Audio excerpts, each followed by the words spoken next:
Basically, we get all the course set up, all the volunteers recruited, the start line. We do all the registration, pretty much everything. We have all aspects of the race kind of come together today. Yeah. So what's the participation level this year? We're hoping for 2,000, and we're getting really close.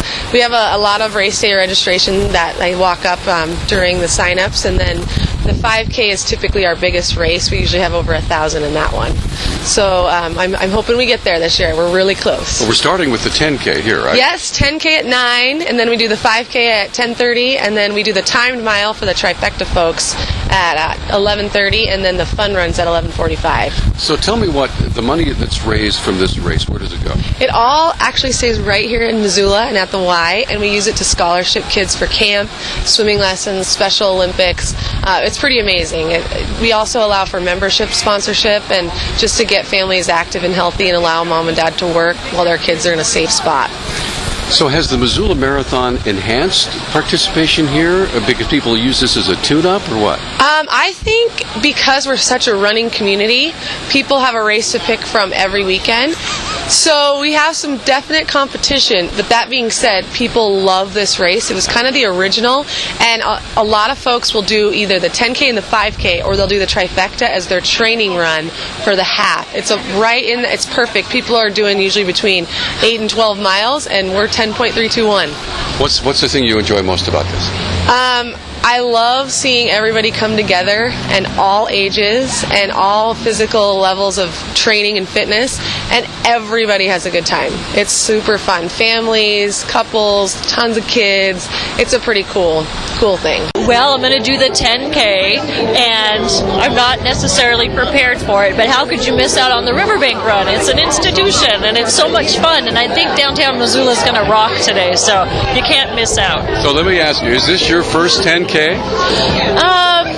My first Riverbank Run 10K. I do this interval system, which ensures that I'll come in towards the very back of the pack, and I've had to accept the fact that I'm not ever going to win a race, but I'm not sitting on the couch eating, pancakes either. So I'm out here in the sunshine talking to you, hanging out with Missoula, so this is a good thing. All right, so what do you know about this race that's so good for the community? I know you've been around for a long time like I have. This really enhances the community, doesn't it? I think it does, and I think there's a great emphasis on getting families together to do this. You don't have to run like the wind. You can walk, you can skip. It's something that promotes fitness in children.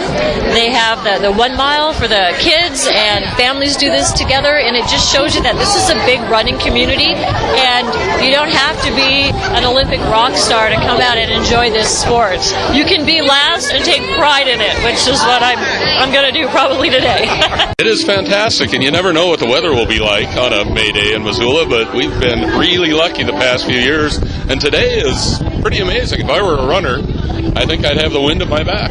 Absolutely. Now, tell me the significance of this event. I know this is the 44th year, longer than you and I have been around here. So, what does it mean to Missoula?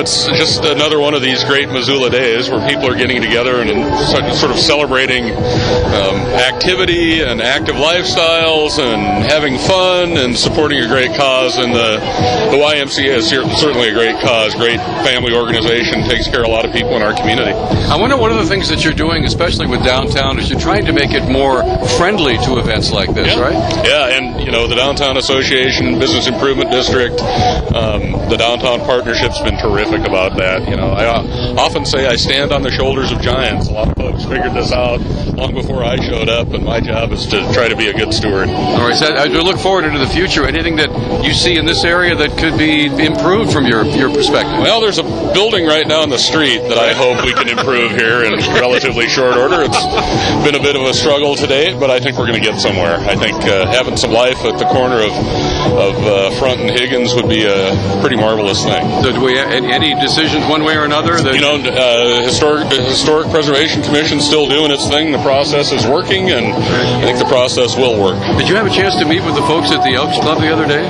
I did not. Oh, they were fascinating. Oh, that's great. Oh my gosh, the national and the state people. Yeah. They have all sorts of wonderful ideas. Yeah. So hopefully everybody got together. Yeah, we hope somebody can figure it out. I think there's a there. There's a winner in here somewhere.